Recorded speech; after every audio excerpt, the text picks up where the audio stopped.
our videographer. Your name is Josh Johnson, and you're the pastor here at Galilean Baptist Church, but you've agreed to help us in this area, so I appreciate that. So we're starting our mock session for counseling regarding an empty nest coming up. So that's the backstory we are using. So I see you're coming in for counseling regarding a coming empty nest. Tell me more about that. Well, we have, my daughter is already at college, out of state.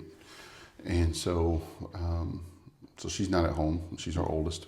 And so that's been a little bit different, not having her there. No.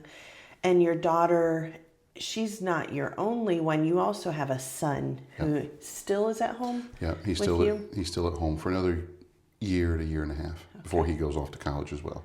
Okay. So he is sounds like you're saying he's in his junior year. Yep. And we see him running around the church. He's a very busy guy. And I know he works at Chick-fil-A. Mm-hmm. And so hard worker there. He's full-time, if I'm not mistaken, correct? Close to it, yeah. Okay. So as a full-time student and a full-time worker, you really are almost at the full empty nest now. It can feel like it at sometimes, yeah. We're not there, but with him being gone, of course, our daughter's gone in college, and so she's gone most of the time except for breaks.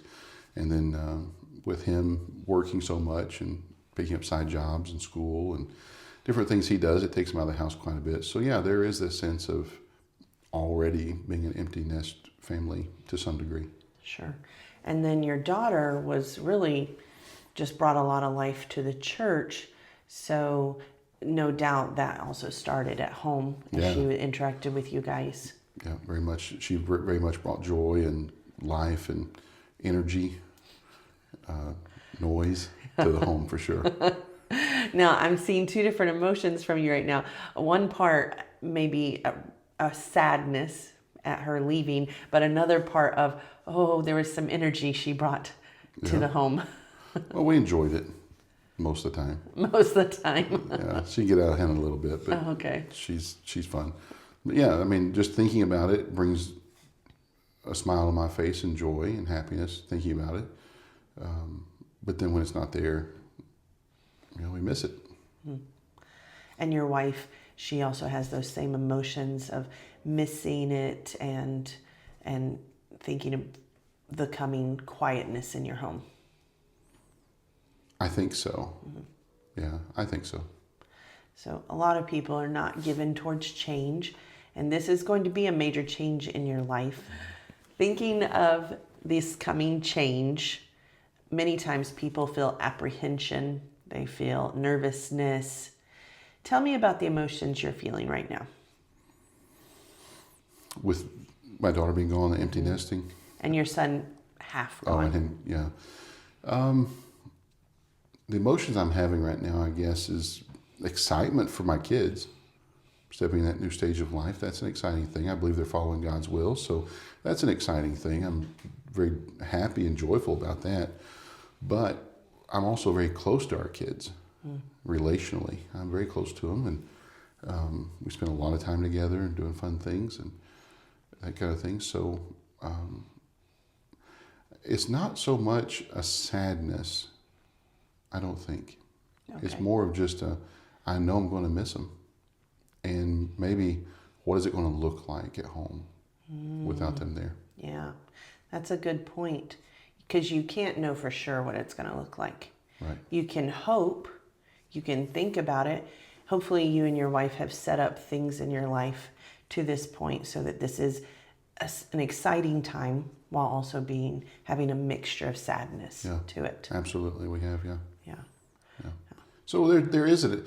So since you say that, there isn't a happy anticipation and excitement.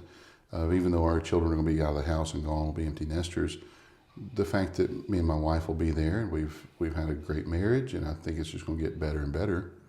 And so I really anticipate it being a good thing in that sense. Sure. So, yeah. Fortunately, we don't have an emotion to mix two emotions. The closest we could get to it is something like nervousness with excitement. Yeah. So I'm hearing both ends from you on that. Sure. Yeah, I think so. Okay. Yeah. And more the concentration is right now on the quietness in the home and what's it going to look like. What's it going to look like? Yeah. Yeah. I don't like change too much. You know, we've had them, well, let me think here. We've had them in the house at that point. By the time our son's gone, it'll be 20 years, you know, altogether, the time spent there. So 20 years of having them at home, 20 years in life it's a lot of things that we do and a lot of memories and a lot of habits that we've set up, I guess. So we kind of know what our day's going to look like. And then when they're gone, what's it going to look like, you know? Yeah. I'm excited for them, but you know, I guess it could bring a little bit of concern, maybe. Yeah. So there's fear and excitement at your coming, this new stage. Right now would be a time to set up, what do you want your new life to look like? Right now would be the time to have some conversations with your wife about what you could have coming up and what this new stage is going to look like. So in anticipation of this change, we might want to assign some homework to you that's going to help facilitate those conversations and that next stage of growth. Because anytime we have a change, or in a sense, this is a slight loss, even though it's more of an exciting time, there is a loss of what your routine and what your life looked like. It's going to take a big change after this. So I'd like to assign some conversations that you can go home and have with your wife, and then maybe both of you come back if she has some apprehensions or needs to talk about it, and we could discuss those together, what your new life is going to look like. How does that sound? I think it'd be very helpful. Okay. Well, thank you for coming in today, and I will get you those assigned questions to ask your wife. Sounds good. Okay. Thank Sounds you. good.